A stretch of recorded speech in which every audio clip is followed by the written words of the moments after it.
more.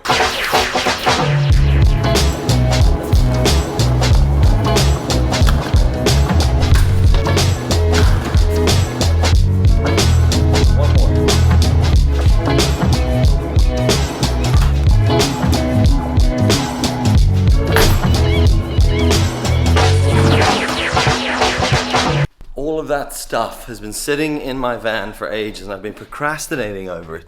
I've been into the studio a few times to work and just couldn't be bothered taking it out. So now I have to put it all away.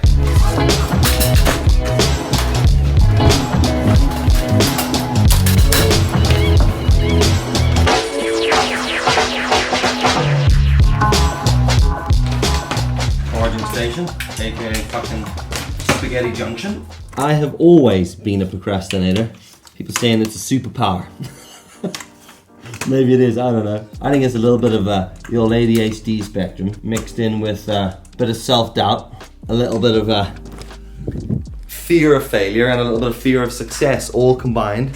Personal stuff, professional stuff, things with my family, DIY. It's all procrastinate on every single thing.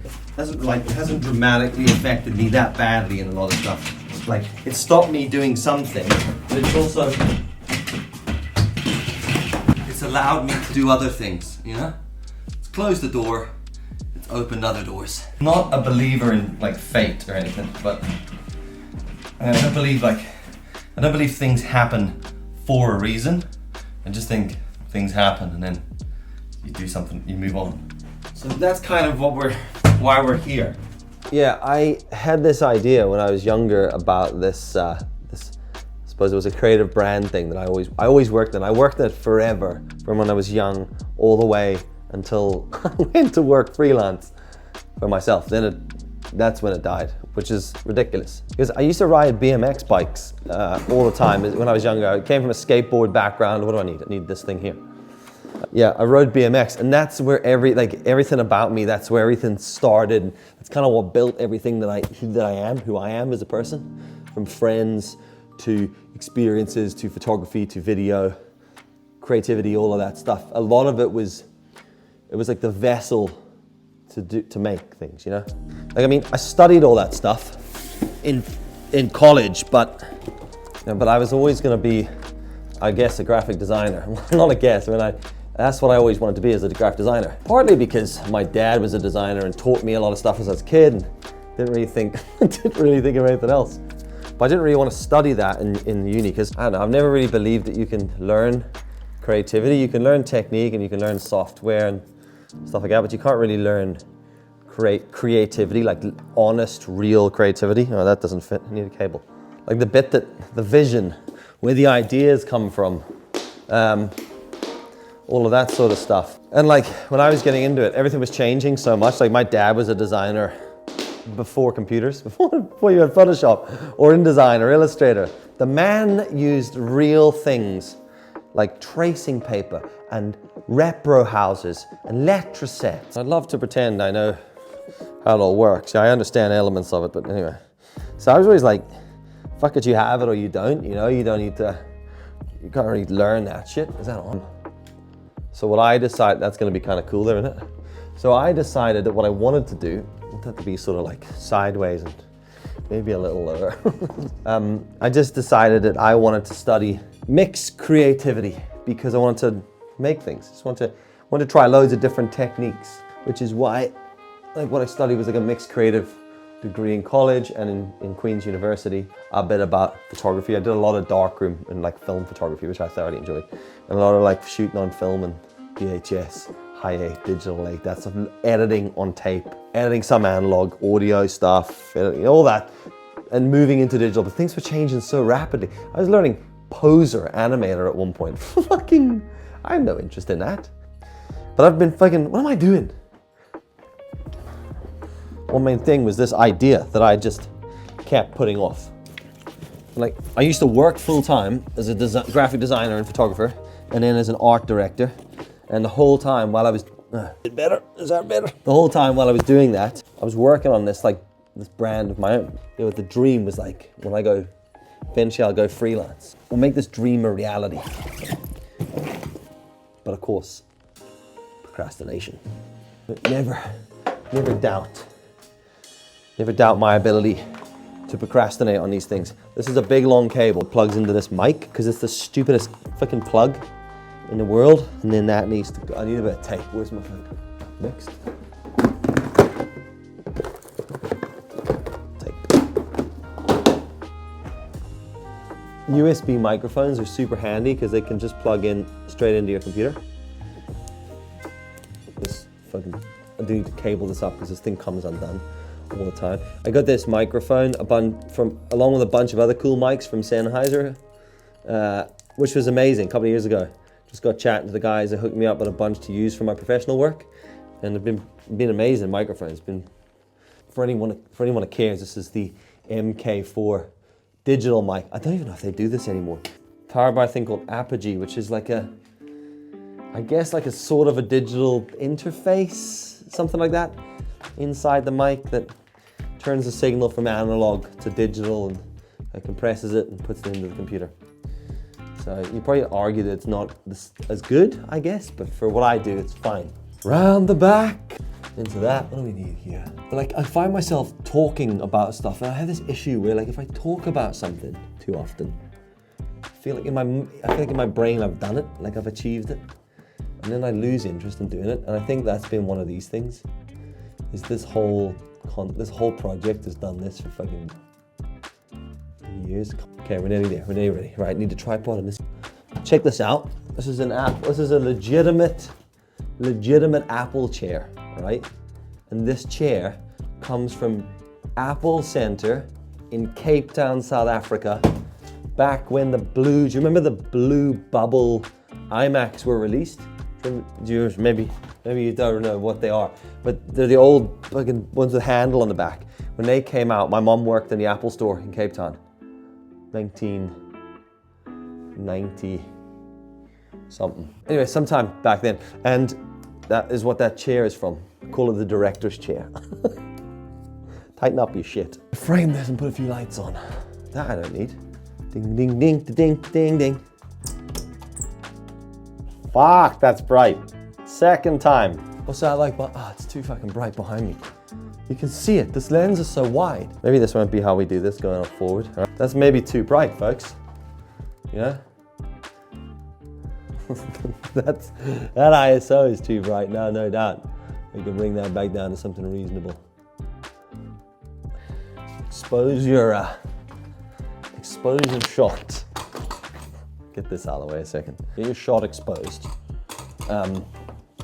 This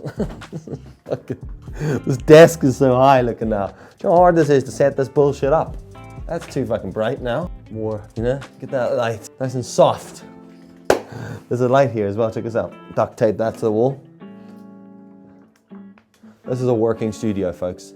That's not nice, is it? Should that be there? Is that the right height for this?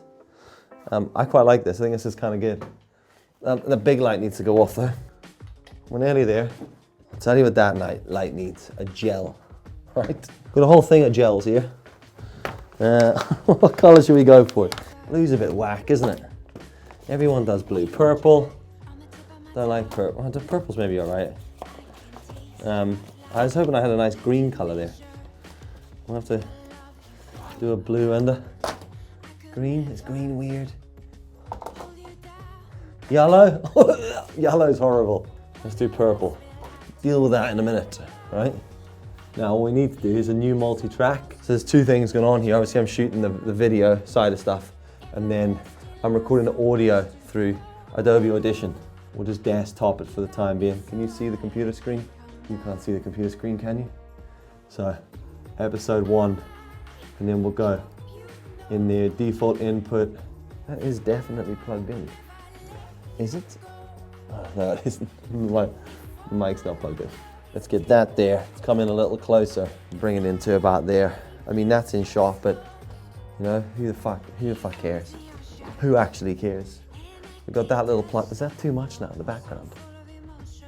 See, that's quite nice. I quite like that. It gives it a little bit. Maybe what we need to be doing is going a little more into the corner so that I sit like this. And then we got a halo behind us. That still seems like a lot. Does that feel like a lot? This is such bullshit. That feels like a lot. Maybe we definitely don't need a 1.2 aperture. So let's do like 2.5 maybe. One last thing, need to get a beer, right? So,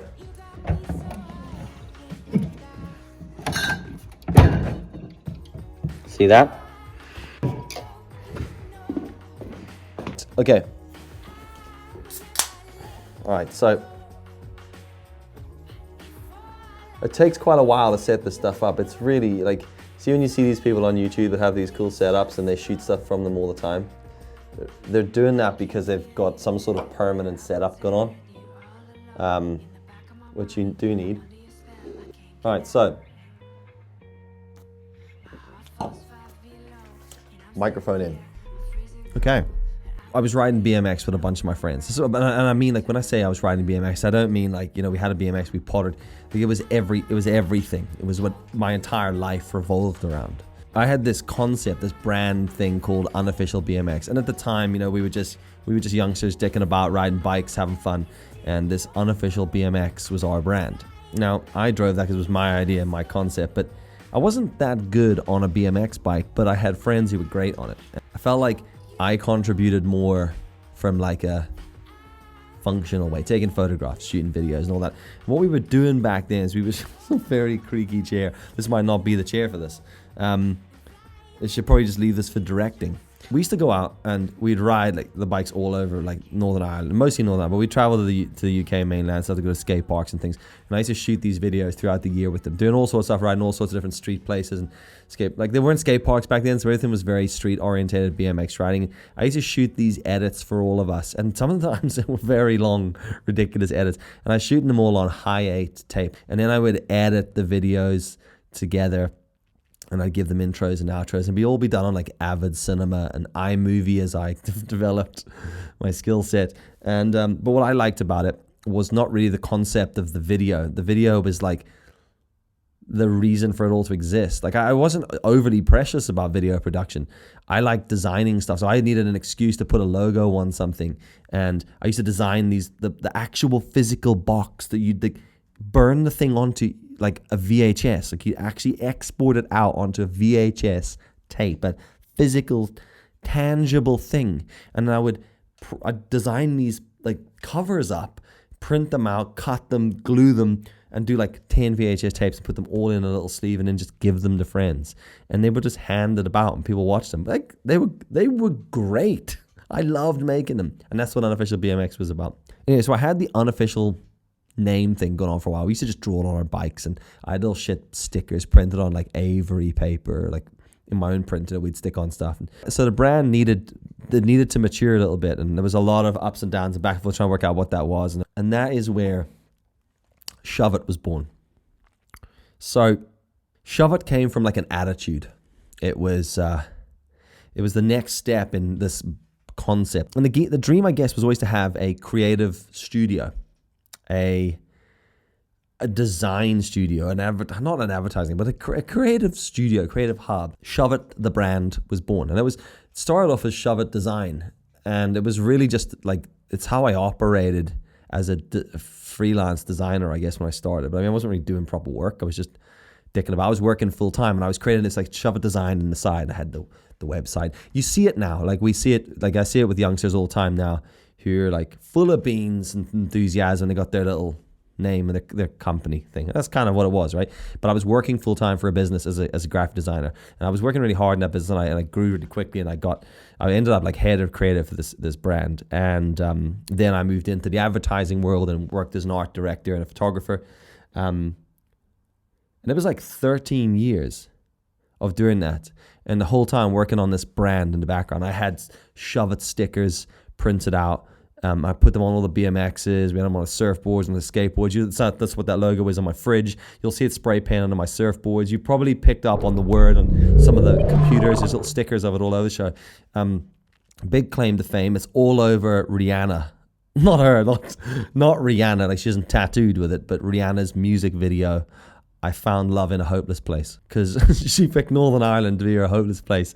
But she was filming in T13 skate park at the time, and I'd made this like hand cut, die cut out can you hand die cut something out? Or is it just hand cut out a stencil? I'd spray painted it on everything. Like I was just walking around spraying on like Bridges Skate Park when it was first started in Belfast. It was the first skate park we had here, like concrete outdoor skate park, free to use.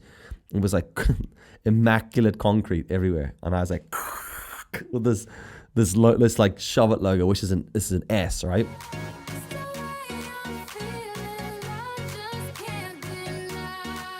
It was all over Rihanna's music video. And so she's like dancing about on shit, and there it is, just bang, S, S, S, the Shoveit S. And I was like, this is so cool. From the minute I left full-time work as an art director, I stopped doing the Shoveit thing. Like it just stopped, because simultaneously I'd started this Dill Takes Photos Instagram page, which was never supposed to be anything. It was just supposed to be a place for me to put photographs. People just started calling me Dill Takes Photos. So if you'll notice on my Instagram and stuff, I've removed Dill Takes Photos. It's switched to my private account. I'm just operating under my own name because I didn't want to do that. It wasn't ever something I wanted. So I've just reverted to my own name, and Shoveit has been reborn in some form, right? So I wanted to do the Shoveit thing, but I still don't really know what it is and how it materializes and what it looks like. But I have so many things I want to make, from videos to photos to design to zines and like printed booklets and photo books and magazine designs. And I love writing articles, and I like all aspects of creativity, like actual creative jack of all trades, master of none. That is me. Like that is, that I just love making all sorts of stuff, some digital, some tangible, some physical. I wanted to do something with the Shoveit brand and to launch it out. And I would love to make this clothing ideas I wanted to make. And I'm telling you, like, these things have been written in books for fucking years, and I've actioned none of them. I've just procrastinated on it. And I thought, we need to do this. So I decided, what's going to be the best way for me to start the conversation, to put the logo and the brand and the concept out there, and also just for me to go, right, it's time to start fucking acting on this, Dylan. This isn't like Shoveit the studio. Maybe it will be in the future. Right now, it's not. This is heavily a passion project for me, and the reason being is I overthink the Shoveit thing, and every time I overthink it, the project becomes too big, and I can't do anything with it because it's so big in my head that it's like, I could do this, and I'm like, I can't. I need to start somewhere. So I'm starting here, a podcast. Now I hear you going again, I'm fucking done with this video, and we don't need another podcast in the world. We don't need another podcast, but we also do. And to be honest with you, I'm doing this for my own entertainment, for my own start to do things. Shoveit was always a tone of voice, was always a bit of an attitude, and I thought, well, we're better to just kickstart it than with using it as a podcast. I've wanted to do a podcast for the last few years by myself. I've done a couple in the past with my buddy Mark and my buddy Ryan, and it's great fun working with these guys. But I just work at a rate that is very different to other people. At times, they were very different to other people, and my ebb and flow is at a completely different rate to people. It's no discredit at all to the other two podcasts. The one I did with Mark, the MD podcast, was great. I fucking loved making that podcast. But our just like schedules didn't align, and I was putting a lot of work into producing it, and it was very hard to get us to just to align stuff. And then the one I did with Ryan, the Over and Out show, is still operational. It's on its own. It's its own thing, and that's just because I like doing that with him. That was born out of lockdown, and that's not this. You know, there's no that or this. This is its own thing, and this is going to be me talking about theories and opinions and stuff on my world, things I've seen, things I find interesting. This is going to be a podcast driven by me. I believe that if you can't do a podcast on your own, you are going to struggle doing a podcast at all. That's based on nothing but my own opinion. I wanted to do this. I wanted to produce this podcast myself so I can take it in whatever direction I want. And I want to include people that I know that I've met along the way. Some people I'd love, with close friends of mine who I'd love to get involved in this on a regular basis. And it's not going to be like a heavy niche thing. It's going to be focusing on the life around me from a creative point of view. But I want to talk to loads of people about all sorts of creativity. So this is the Shoveit podcast, effectively, and it's my way of kicking myself up the backside to do something with this. And I have so many creative ideas that I want to take this down and just have fun with.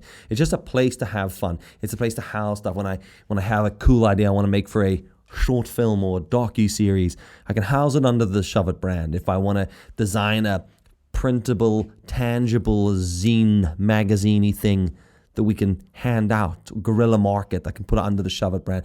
If I want to collaborate with other creative people that I've met or cool people that I've met that I want to do so, I can house it under this. It's got a place, it's got a logo, it's got a brand, it's got a mission statement, it has a tone of voice, all this sort of stuff. It's not just Dylan Osborne, fella on the internet, all right?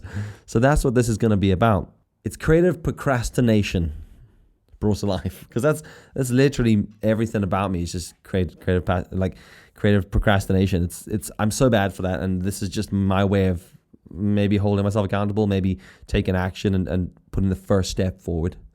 Hopefully it's something you guys will be interested in. It's just going to go on my own YouTube for, it's going to be an extra video that I upload to my own YouTube, maybe weekly, maybe bi-weekly. I don't quite know just yet. Sometimes me, sometimes guests. I love long form content. I also love short form content. I believe it has a place, but I'm just getting so sick and tired and so bored of all the short form shit that everyone's making. Our attention spans are lacking, or need to be like, get to the fucking punchline. And I love listening to podcasts, and I love watching long shows on a Sunday morning. And I'm hoping that, you're gonna get up on a Sunday morning, it's raining, you make yourself a little coffee, sit down in the front of the TV, pop Dylan on the tube, right? Don't drop trow or anything. Let's not make it weird. I just want to have good, honest conversations about stuff, and I want to learn stuff and try things with my cameras and try different scenarios and talk to different people. It's not just a podcast, right? It's just Shoveit. Creative procrastination. That's it. This is just the podcast. I hope it's something you'll be interested in. I hope you won't be scared off when you see 45-minute video uploaded by Dylan, midweek thing. It's not going to replace the other videos I do. It's just going to be other stuff that I want to do. So, look, thanks so much for listening to this bit. We'll crack into some future episodes soon. I want to get this out there so that we're doing something about it. All right? Shoveit, creative procrastination. I've been Dylan. You've been you. Thanks very much for listening. And I will catch you in the next episode of this podcast. All right? Seriously, thanks for watching.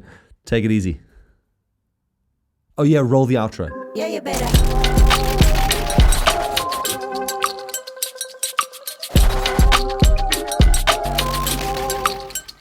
Yeah, you better.